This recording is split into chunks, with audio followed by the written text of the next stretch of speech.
you kind of pause and you stop and you look at what sometimes can feel like the wreckage of your life. It's like you're looking back over your history, and it can feel daunting to think, wait, I have that all of this has to be resolved in order for me to walk in fullness. All of this has to be resolved. It can feel like, oh my goodness, there's no, yeah. Or the willingness to even address it.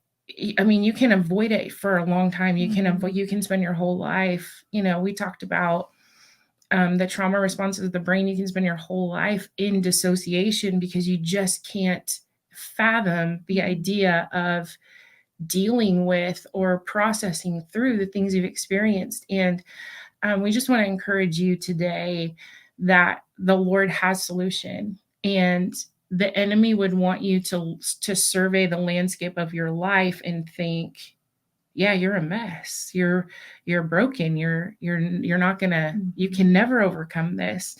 And we want you to know that you can. And I want to change that narrative. We want to change the narrative that tells you that you're broken, because you're not broken. The reality is that something happened to you. You were not born with trauma embedded in your brain. You were not born full of panic. You were not born full of anxiety.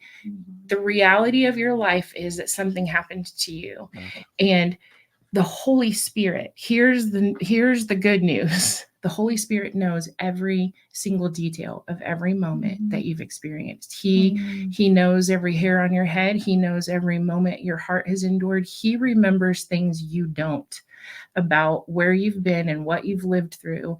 And he has solution. He knows where your heart's been crying out. And when he looks at the landscape of your life, he gets excited because his heart is good. I want you to stop. I want you to look at it.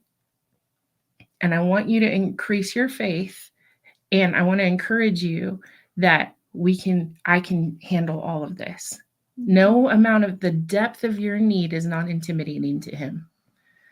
I want everybody who's listening to the sound of our voice to hold on to that. The depth of your need, it can be an abyss of need. It is still not intimidating to him at all.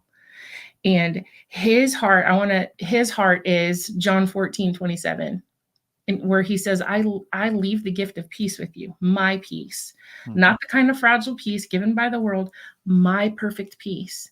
Do not yield to fear. Do not be troubled in your hearts. Instead, be courageous. Why are we talking about courage?